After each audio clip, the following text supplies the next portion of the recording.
இந்த பிதிர் சாபங்கள் பிதிர் தோஷங்கள்லாம் பற்றி பேசின்னு இருக்கும்போது இந்த சூரியனுக்கு பிதிர்காரகன் பேர், சந்திரனுக்கு மாத்துர்காரகன் பேர். பிதிர்காரகன்னா அப்பா, மாத்துர்காரகன்னா அம்மா. அப்போ சூரியனுக்கு அப்பா, சந்திரனுக்கு அம்மா.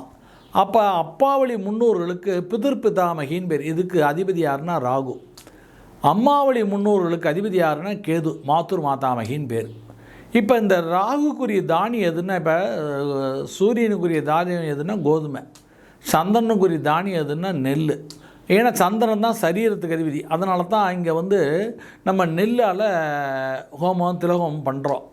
அதுபோக அந்த ஆத்மாவுக்கு என்ன, சூரியன் அதிபதியாக இருந்தாலும் ஆத்மகாரனாக இருந்தாலும் இந்த ஆத்மா அப்படிங்கிறது விமோச்சனம் பெறணும்னா அது மகாவிஷ்ணுகிட்ட தான் போகணும். அப்போ மகாவிஷ்ணுனுடைய வேர்வையிலேருந்து வெளிப்பட்ட எள்ளுனால தான் ஹோமம் பண்ணும்.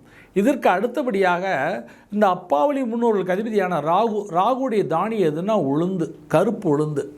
அதனால தான் அந்த காலத்தில் இந்த கருப்பு உளுந்தை ரெண்டாக உடைச்சி, முழு உளுந்து இல்லாமல் ரெண்டாவது வெடிக்கணும், வெடித்து ரெண்டாக உடைச்சி அதனால் இட்லி அப்படியே அந்த கருப்பு உளுந்த அந்த கருப்பு தொலியை, இன்னும் சொல்லப்போனால் தொலியை நீக்காமல் கூட போட்டு கருப்பு உளுந்தை அரைச்சி தான் இட்லி சாப்பிடுவாள்.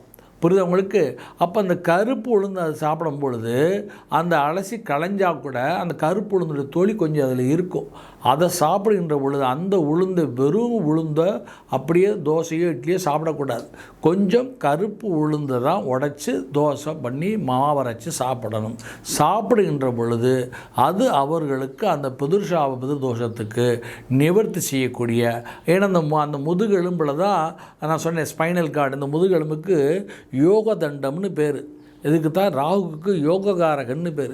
அப்போ அந்த முதுகுக்கு யோக தண்டம்னு பேர். அப்போ அந்த யோக தண்டம் நல்லா இருக்கணும்னு சொன்னால், ஸ்பைனல் கார்டு நல்லா இருக்கணும்னா இந்த கருப்பு உளுந்து, அதற்கு எள்ளில் எப்படி கால்சியம் இருக்கோ இந்த கருப்பு உளுந்தில் உள்ள சத்து அந்த யோக தண்டமான அந்த ஸ்பைனல் கார்டுக்கு ஸ்ட்ரென்த்தாக இருக்கும். அதுவே நம்மளுடைய அப்பாவளி முன்னோர்கள் சொல்லக்கூடிய ஆன்சிஸ்டர் சொல்லக்கூடிய ராகுனுடைய பாதிப்புகளை குறைப்பதற்கு ஆதாரமாக இருக்கும். அதனால தான் கருப்பு உளுந்த தானமாக கொடுத்தா அப்பாவளி முன்னோருடைய பாவங்கள் போகும். உளுந்த கொள்ளை தானமாக கொடுத்தா, கேதுக்குரிய தானமான கொள்ளை தானமாக கொடுத்தா அம்மாவுடைய முன்னோர்களுடைய பாவங்கள் போகும் என்கிறது சாஸ்திரம்.